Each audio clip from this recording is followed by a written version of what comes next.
This is all theater. This is all just political theater. Political theater. Political theater. Pure political theater. Theater. Political theater. The nefarious, significant and protracted political theater for political theater's sake. I yield back. From Washington, this is Political Theater, Roll Call's review of the spectacle of politics on Capitol Hill and across the country. I'm Jason Dick.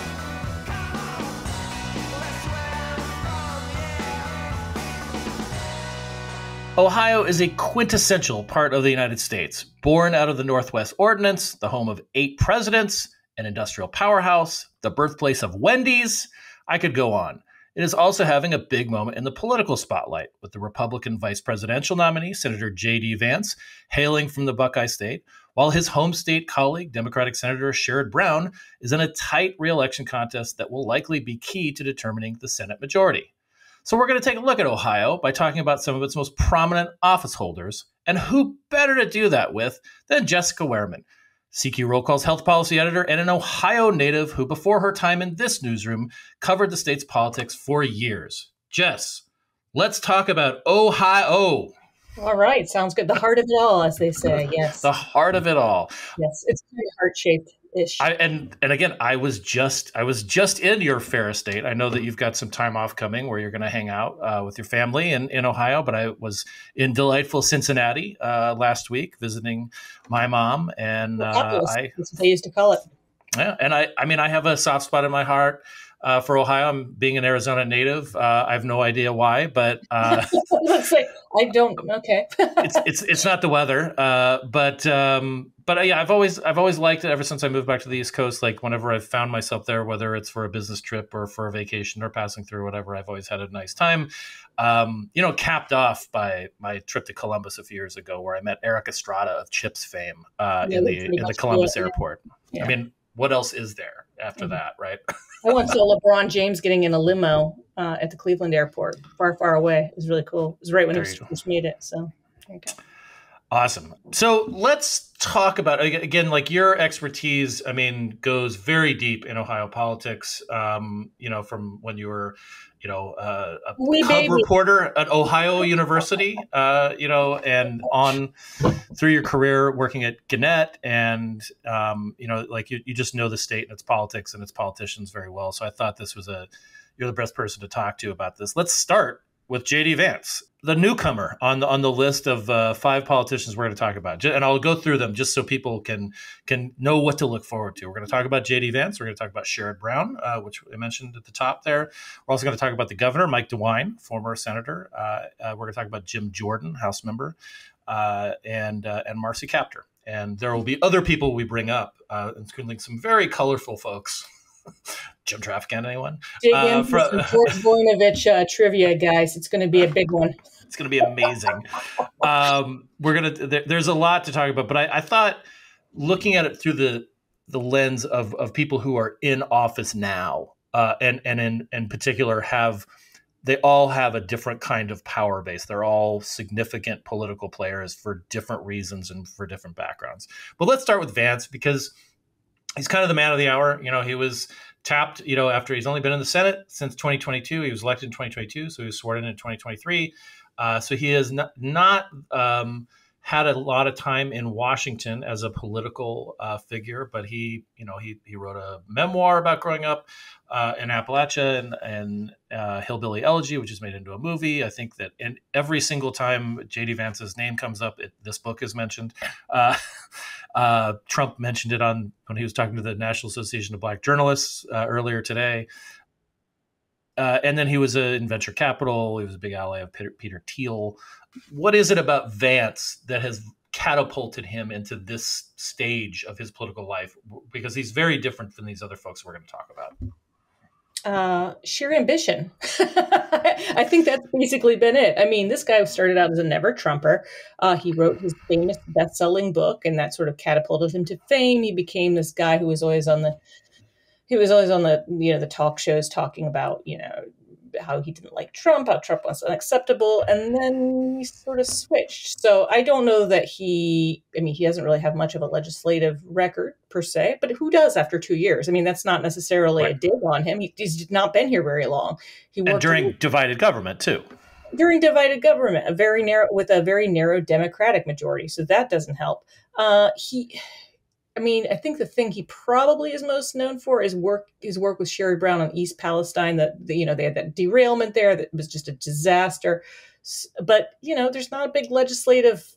I mean, he's basically known for writing a book and being good friends with Peter Thiel and now Don Jr. and Eric Trump. And those guys too. I mean, so that's been kind of the thing that sort of catapulted him. He was, he showed up at Trump's trial in New York. He did all of the right things. He kissed the ring and he got the nod.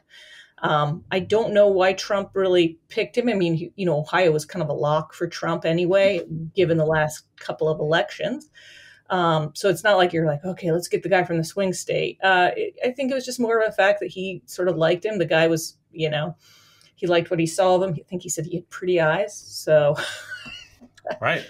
Yeah. I mean, what else is there? Good on TV. I mean, let's not forget too that the transformation, from sort of Trump skeptic to Trump acolyte, also coincided with the growing of a beard. I had nothing to do with it. But, yes, I did notice a baby face. So this, I guess, made him look more authoritative. So I was sort of amused that some of the political handicappers thought like there's no way that JD has a chance. Because he's got a beard and Trump, is notoriously averse to beards, even though Don Jr. and then Eric grew one for the convention. I think he likes the kind of maybe the controversy. I mean, Vance has gotten a very fast lesson in did he really say that? Talking about childless cat ladies running the Democratic Party and how parents having another vote if they have children, right? Things like that. So, but I do want to talk a little bit about like the history of Ohio as a swing state because again this is like throughout your lifetime up until very recently it was this swing state. This was the heart of if you wanted to win the presidency, particularly a Republican wanted to win the presidency, they had to win Ohio. Democrats, it was nice to have. Republicans had to win Ohio, basically, if they wanted to win the presidency. I think there was a statistic that said they won for until 2020. It predicted correctly the president for 60 years. Yeah, it's always been that that bellwether, and I joked about Wendy's, but like. Wendy's in the greater Columbus area, like where it's particularly where that original Wendy's are, it's a big test market, for consumer taste, so it is quite literally a tastemaker state. Victoria's Secret, Bath and Body Works. I mean, pick your mall shop, and it birthed in Ohio. So what's a mall? Just kidding. Just kidding. I know that they're making a comeback, maybe. I don't know. So Vance won in 2022. He didn't win overwhelmingly, though. He won 53-47 over Tim Ryan, who is a Democratic congressman from the Youngstown area. Ryan was probably about as good a candidate as Democrats could have gotten, at that stage. It wasn't an overwhelmingly Republican year, but, Vance won a pretty competitive primary. But he didn't, overwhelm Ryan. Ryan probably could have run a better race in some ways. Vance didn't run a great race, but he did come out ahead by 6 points. I think the Democrats were thinking that this was going to be a little tighter than it ended up being. But what does that say about where the state's politics are going? I think that race turned out in part because the way it did because the state is swinging so far to the right with Trump. I mean, I think we've seen a shift. When I started covering Ohio, I would say it was a red state, but kind of a barely red state, sort of a chamber of commerce, yay, business sort of Republican kind of state. Then you had Jim Jordan, who was kind of an outlier for a very long time, but now he's sort of a standard bearer. I mean, he's sort of what Ohio Republicans look like. And I think that the Republican in that race was always going to have an advantage, even though there were some pretty flawed Republican candidates. Josh Mandel is another one who comes to mind. He was not really overwhelmingly personally popular, but he kept on running. And I think Vance was the same way. I mean, there was not, it wasn't this huge victory for Vance on a personal level. It was a victory for the party. Yeah. Are you saying somebody had to win? Somebody had to win. Right. And it was him.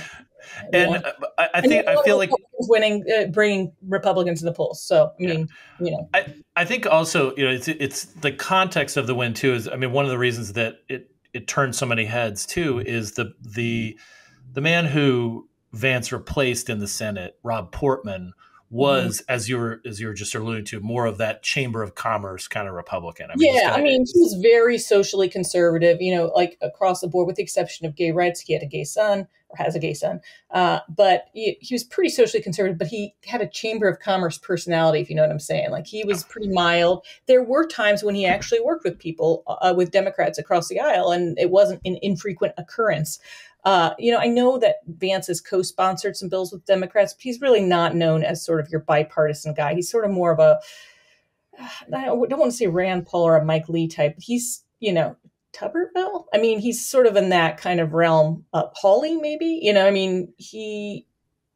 he's not a Chamber of Commerce Republican. Right. Yeah. And Portman also had this sort of executive experience too, as U.S. Trade Representative and Director of the Office of Management and Budget before going from the House to the administration. He had a very long resume, and he was a very established politician in the state. He'd been around for a very long time, and that was traditionally sort of the Senate route, right? I mean, that was how Voinovich, he'd been, governor. I mean, that's just how people traditionally kind of rose in Ohio politics, and Vance is sort of an outlier in that respect. So.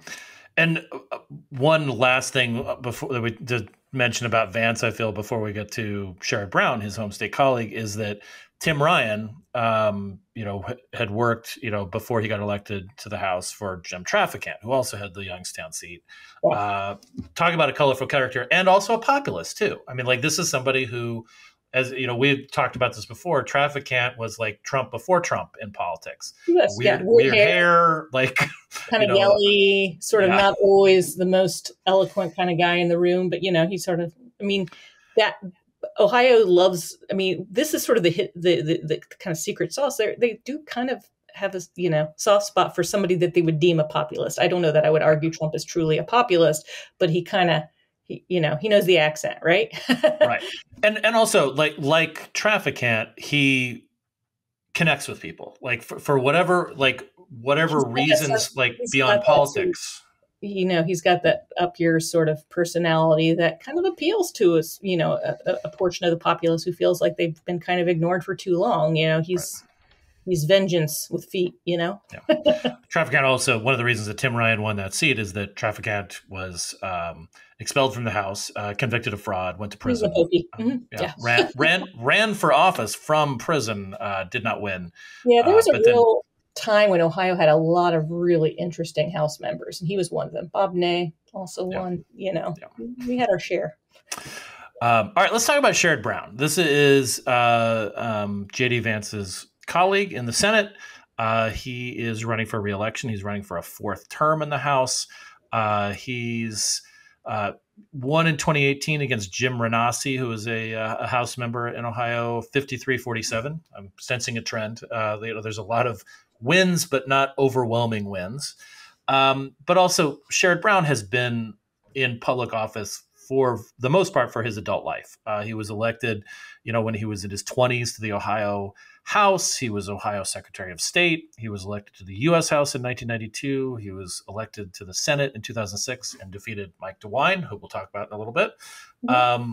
And he doesn't blow out opponents in his Senate races, but he finds a way to win, and he has found a way to win in a state, as you have noted, and as political handicappers have noted, is moving away from the Democratic Party. And of course, this is the question: can he do it in 2024 with Trump on the top of the ticket, and and in a race that Democrats absolutely have to have in order to have any shot at the majority?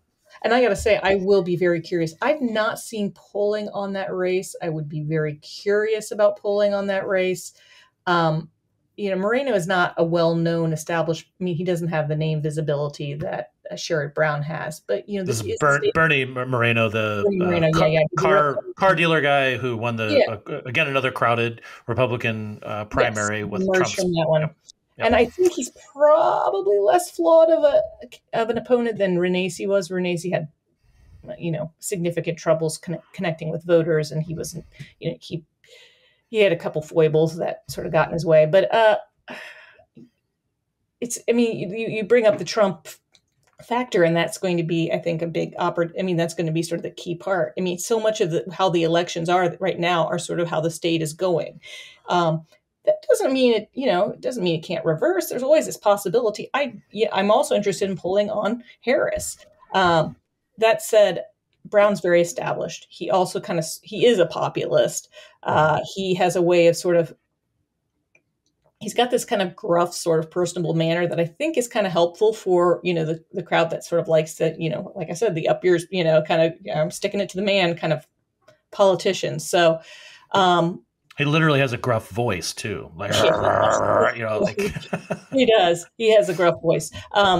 His wife would write about him singing, and I thought, how does that go? Anyway. And by the way, his wife is Connie Schultz, who's the longtime columnist for the Cleveland Plain Dealer back in the day. She's a sort of a force of her own in Ohio culture and not so much politics. She's a journalist, but and a writer. But she's kind of a part of his selling point too, right? Like she's as well known in a lot of parts, particularly Cleveland in the northeast part of the state, than he is sometimes. Yeah, I would say that. I'm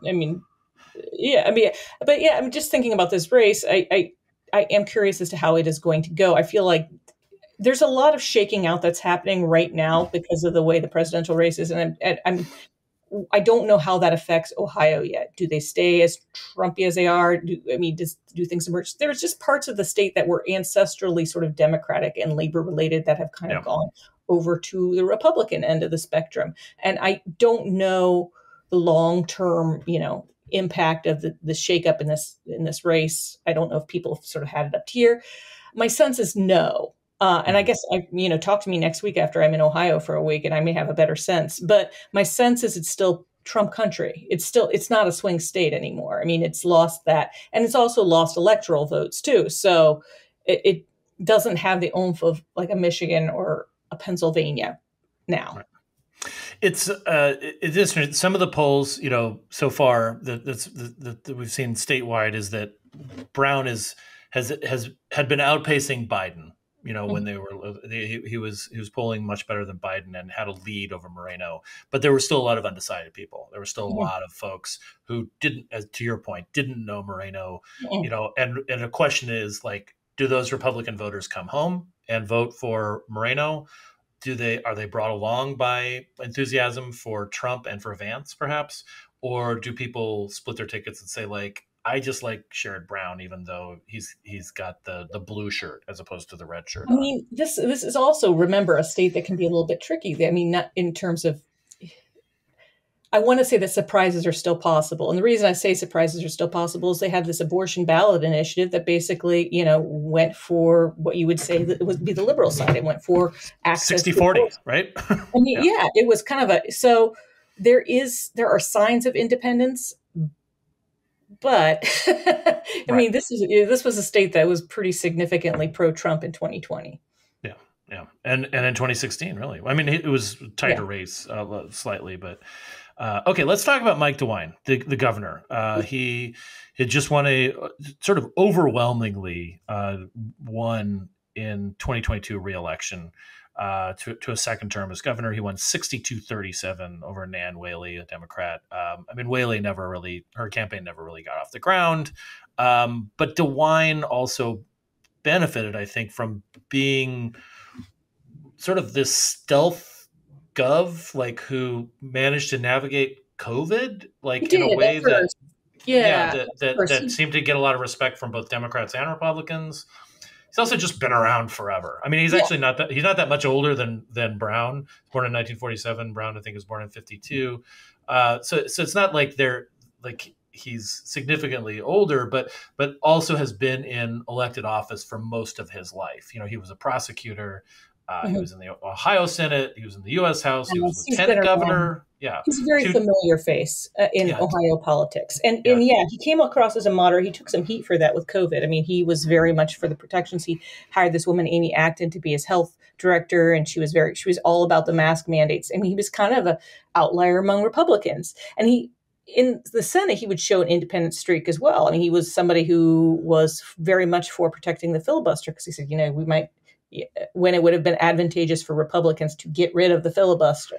So he demonstrated a lot of independence, but the populace has kind of pushed him, I think, to have to be, he's a political survivor ultimately. So he's had to go maybe even further right, a little less independent than perhaps he would have been inclined to have been normally.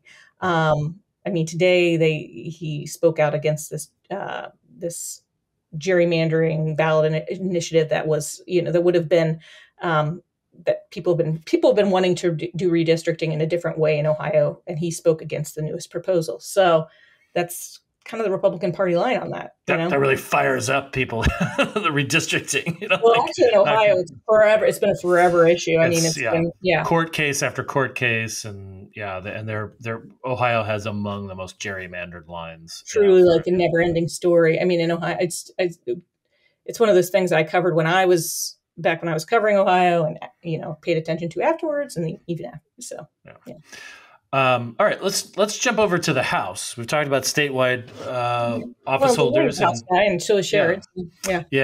But current office holders. That's where we're drawing the line. Otherwise, we'd have to talk about John Boehner and William Howard Taft. And I'm here for it. Bring it on, man. I got Warren Harding. Oxley, come on, man.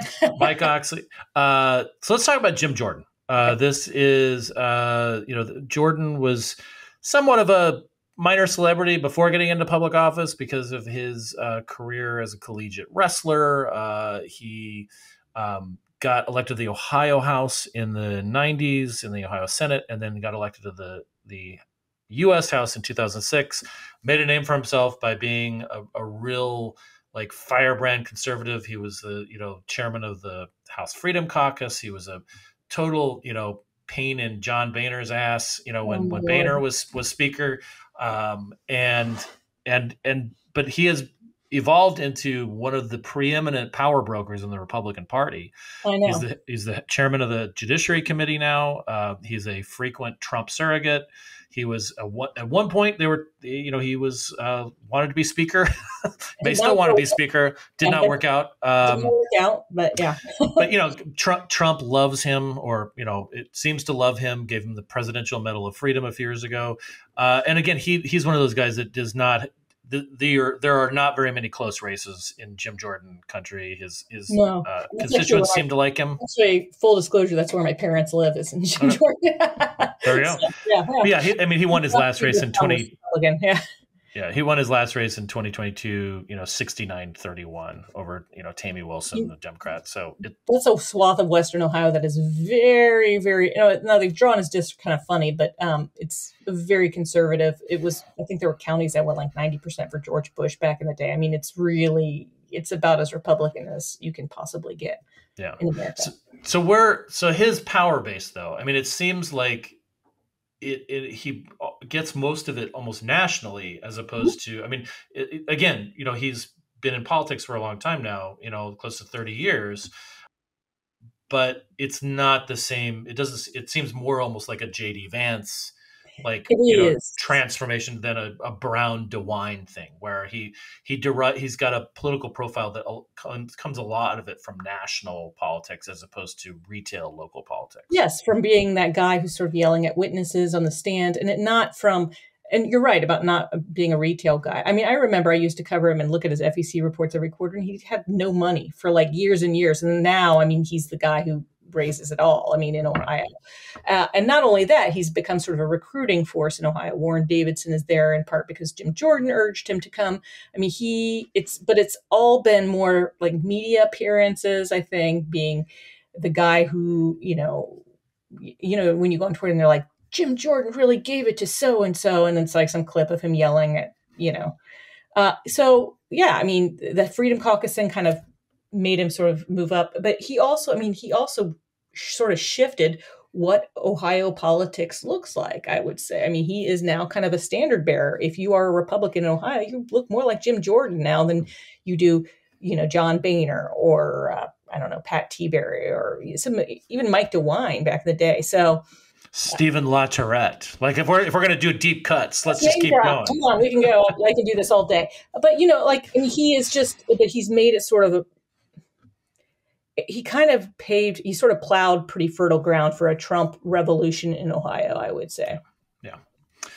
All right. Marcy Kaptur, up in Toledo. She's it's like a free association. Yes. Well, there is a somewhat logic to it, but she is the longest serving woman in congressional. She may actually have served this makes me actually feel young. I think she's served for nearly as long as I have been on this planet. So, I mean, she's been there. She was elected in 82. Okay, so I was 7. But she was in the Carter. She worked for Jimmy Carter in the White House before that in the late 70s, and she was also in involved in local planning commissions and so forth. I mean, so she's been in public office like Brown. History of public service do-gooderism. Right. Yeah, like Brown and DeWine has been in politics for most of her adult life, and since 1983 is when she was sworn in the United States House. She won as you mentioned, Ohio has lost electoral college seats, votes in the last Democrats few cycles. Lost them too. Yeah, they've got in the 80s they had 23 electoral votes, and now they've gone down to 18. This creates some member on member contest, and she won. Running against Kucinich. Yeah. She ran a really good race in 2012 against Kucinich. The legislature had combined their two districts. I mean, Kucinich is much more the Cleveland guy. She was more the Toledo gal. Kucinich, had been in politics for most of his life too. He was the mayor. He was the boy mayor of Cleveland. Ran for president, for God's sake. Yeah. Ran for president. Yeah, had very much a national profile along the lines of somebody like Jordan or Vance. Like derived a lot of his. I mean, he had the retail part of it from being mayor, but then in the aughts, particularly because of his stance against the war in Iraq. He elevated his own profile nationally and internationally, really, and so it was this question of is the Toledo part going to win out, or is the Cleveland part going to win out? Is it going to be Kucinich? Is theoretically more populous? I believe. I mean, I'm not. It was interesting, and she won. And won a tough race, and beat him, and he left Congress. He was losing that primary, and she's had some tougher races because again her district keeps getting. Having to encompass more, and particularly the way Western Ohio. And Western Ohio is traditionally, not Toledo as much, but some of the parts of the district are pretty conservative. So right, very much so. And so she won in 2022, 57-43 against a guy named Jeremy Majewski. He had some issues in embellishing his biography. Republicans feel a little better about their candidate this time around, Derek Marin. I think I'm saying his name right, so apologies if it's not. But then our friends at Inside Elections with Nathan Gonzalez teamed up with Noble Predictive Insights to do a poll just in the 9th district, which is what she represents. And it showed that she's got about a 10-point lead right now over him, which is close to what Vice President Harris is polling at also. This is since Harris nationally, yeah, the presumptive nominee in that district, in that district. So interesting that that she's still got that, but then again, you've got a lot of undecideds, and so what happens in that area if in the parts of the district that are not as Democratic as say her base in Toledo. Talk about Kaptur, because she's an interesting person. I mean, she's a senior appropriator. I mean, she's just been around for a long time. Where does she get her power? She's got sort of juice because she is an appropriator. She's able to also provide a lot of constituent service as well. I mean, she's not just there as a show horse. She does she does the stuff. She's been a very vocal voice on trade. Ross Perot considered her for a vice presidential contender. Fun fact: it's the second time he ran for president. She is known. Remember, House members always, as House incumbents, always have that advantage of incumbency. So she starts with that. I think, and God knows I've been wrong before, I think the only way she goes down is if it's a wave election. I think that it's very hard to take her down. That district is just not quite swingy enough. You've got Toledo, which is Democratic enough to hold, and she's not like a bedwetting liberal or anything. I mean, she's a Democrat who is sort of like pro-labor kind of, that's, she's not like AOC running around, which would not really stand in that district. She's tough. Represents, she's pretty reflective of the district, I think, still. And they've known her, and they sort of know what, it's like the devil you know or the devil you don't, right? So. Before we go, I just want to mention some of we've made these, references to how much Ohio used to be a swing state. I pulled the numbers just going back to 2000. And what's amazing to me is that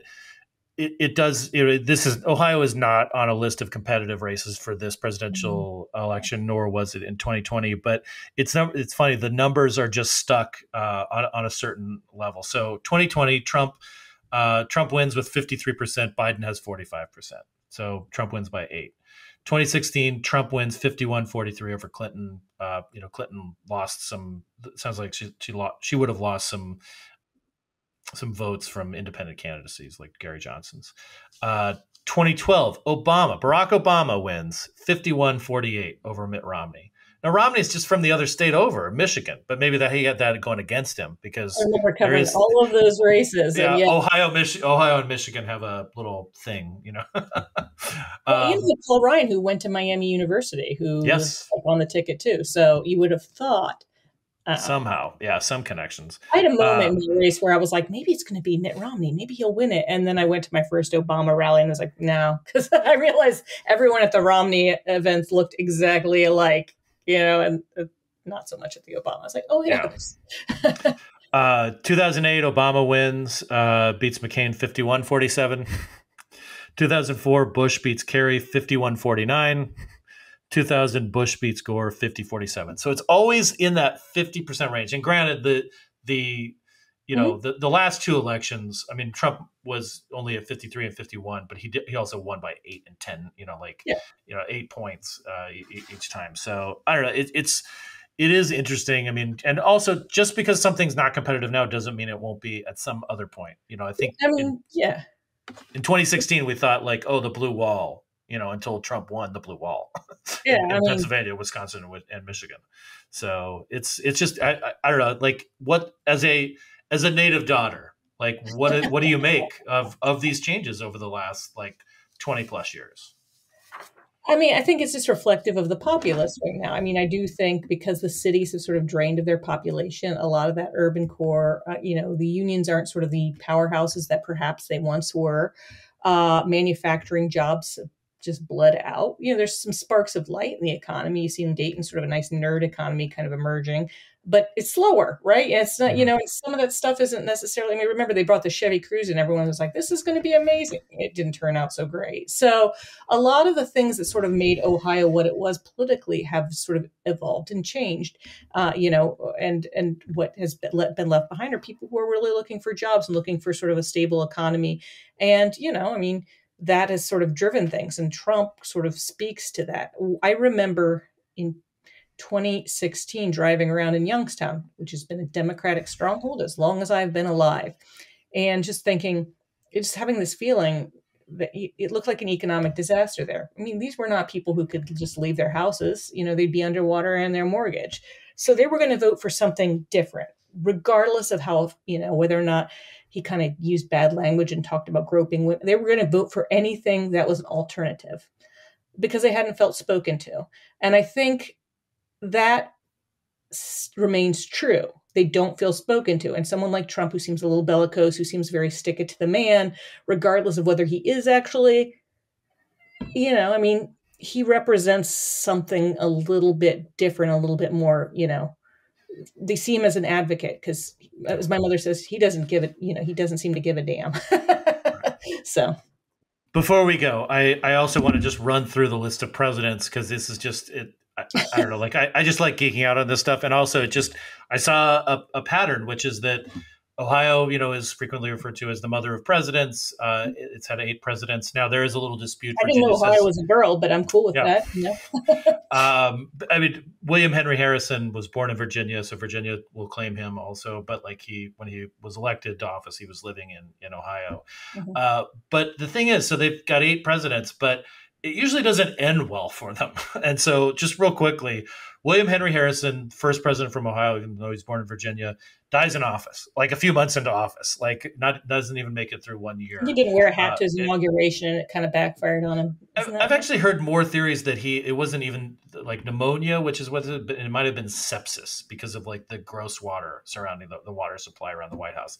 Who knows? Okay, Who knows? Well, Then Ulysses Grant, the famed Union Civil War general, he is elected in 1868. He serves 2 terms. He will be the only one to serve 2 full terms.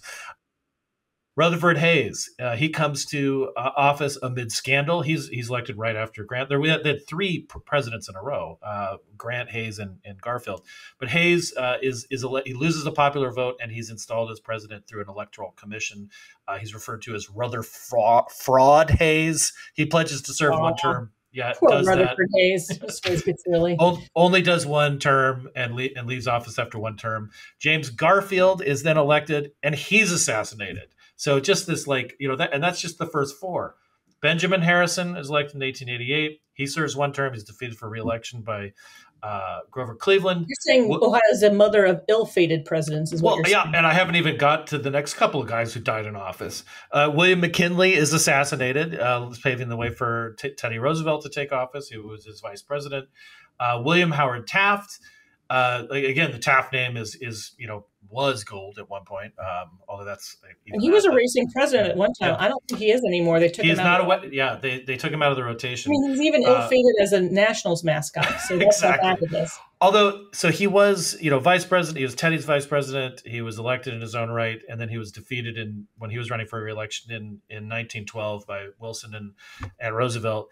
But it did end. He's the only man to ever serve as president and chief justice of the United States. He went on to serve as chief justice of Taft is, he's our the great hope. Right. And then Warren Harding, the last Ohioan elected president, died in office. Might have been poisoned by his wife. We're not clear on that. There's a whole thing. I'm just saying that Ohio's got this great pedigree of presidents. But Jess, thanks very much for your insights about Ohio, and I look forward to continue to cover this election. It's going to be fascinating. It's gotten way more fascinating in the last 2 weeks. I'm now a Twitter addict. That never happened before in my life. So, God help you. All right. Thanks much, and thanks for you listening out there. We are going to take a little break before the convention in Chicago just to recharge our batteries, but we'll be back the week before the Chicago convention on political theater, and then of course we will be recording this podcast in Chicago once the Democratic convention starts. Until then, we'll see you.